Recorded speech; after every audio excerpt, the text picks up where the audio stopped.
पद की शपथ लेते ही 2 घंटे के भीतर में फैसला लिए। तो पूरे प्रदेश के किसान भाइयों को बधाई देता हूँ, शुभकामना देता हूँ। आप लोग बहुत देर से इंतजार कर रहे थे, इसके लिए मैं खेद व्यक्त करता हूँ, क्षमा चाहता हूँ।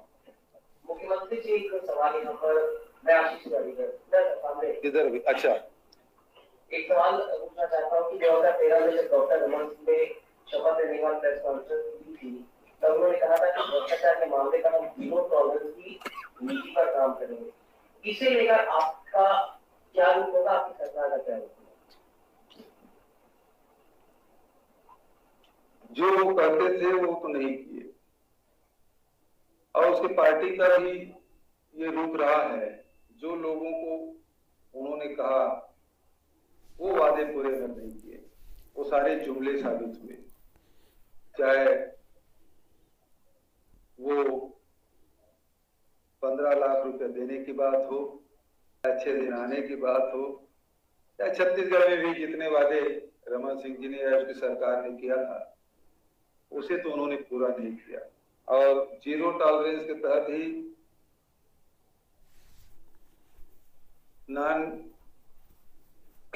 में छापा भी डाला।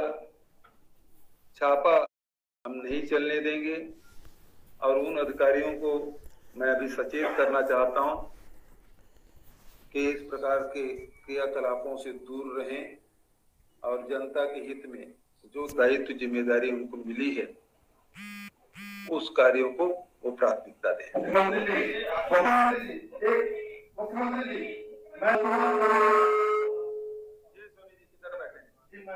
जी देख लिया। Thank you. ये नान घोटाला हुआ, उसके बाद अगुस्ता हेलीकॉप्टर घोटाला हुआ, पनामा पेपर में मुख्यमंत्री डॉक्टर रमन सिंह और उसके बेटे का नाम आया, और अपने कई सभाओं में और कई मौकों पर ट्वीट करके कहा है कि बाप और बेटे दोनों को जेल में। जनभावना तो उन दोनों को जेल में देखने की है ही। इस राज्य के 2 अफसर अमन सिंह और मुकेश गुप्ता को भी लोग जेल में देखना चाहते हैं, और आपकी सरकार से बड़ी उम्मीदें हैं।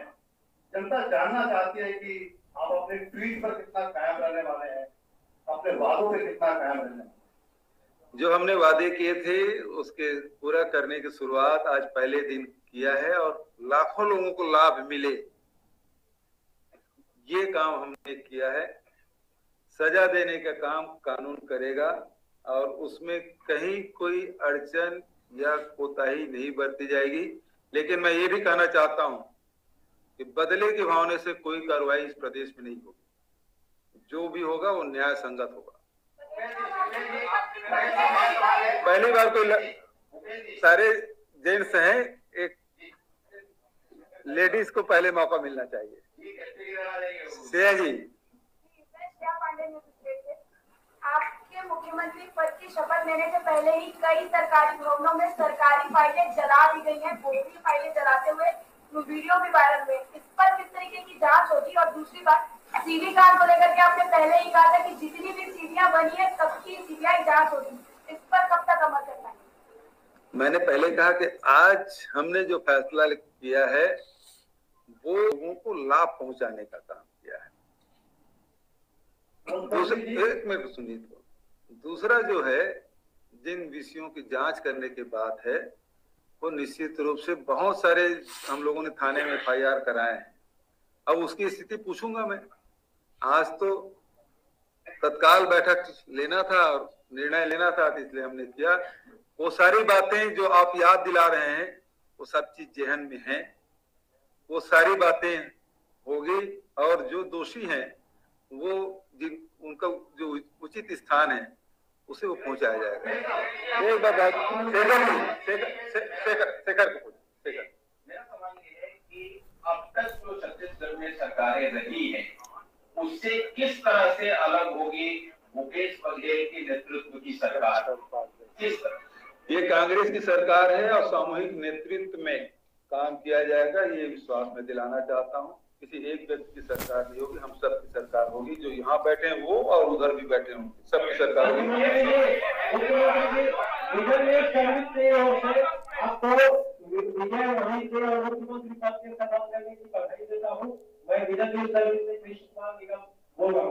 मेरा दो प्रश्न है सर। किधर? मध्य प्रदेश में जैसे कि किसानों का कर्ज माफ किया गया है, तो वहाँ 2 लाख तक की सीमा रखी गई है, तो क्या आप अपने यहाँ छत्तीसगढ़ में भी कोई सीमा रखे हैं? पहला प्रश्न। और दूसरा ये है कि भ्रष्टाचार को समाप्त करने के लिए जो प्री ऑडिट की व्यवस्था थी 2008 से रमन सिंह ने उन्हें स्थगित करके रखा हुआ। कौन सा कमेटी? 2008 में सरकार ने बंद कर दिया था प्री ऑडिट। स्थानीय संस्थाओं में जो भ्रष्टाचार जो खुलेआम होता है उसको पकड़ने की सबसे कारगर व्यवस्था थी जो 1933 से चली आ रही थी। तो इसे क्या आपने कई बार आंदोलन में कहा है कि हमारी सरकार आने पर सरकार हम लागू करेंगे, तो ये दोनों विषय पर। पहली बात ये है कि छत्तीसगढ़ में ये प्रदेश किसानों का प्रदेश है और छत्तीसगढ़ में संसाधन की कोई कमी नहीं है और होगी भी तो आने नहीं देंगे। लेकिन किसान हमारा अन्नदाता है। हम किसानों से वादा हम लोगों ने किया था कि छोटे हो या बड़े हो, वो ऋण कितना भी हो, जो उन्होंने 60 टर्म लोन लिया है उसे हम पूरा माफ करेंगे। और इसी कारण से लगभग 6100 करोड़ के ऋण माफी का फैसला आज कैबिनेट में किया है। इसमें कोई सीलिंग नहीं है। दूसरा जो सवाल है उसके बारे में मैं कहना चाहूंगा। आपने प्रश्न पूछा, इसका मैं जानकारी ले लूंगा और जो भी कदम है उसे निश्चित रूप से उठाएंगे। तीसरा ये है कि आज हमने कैबिनेट में ये भी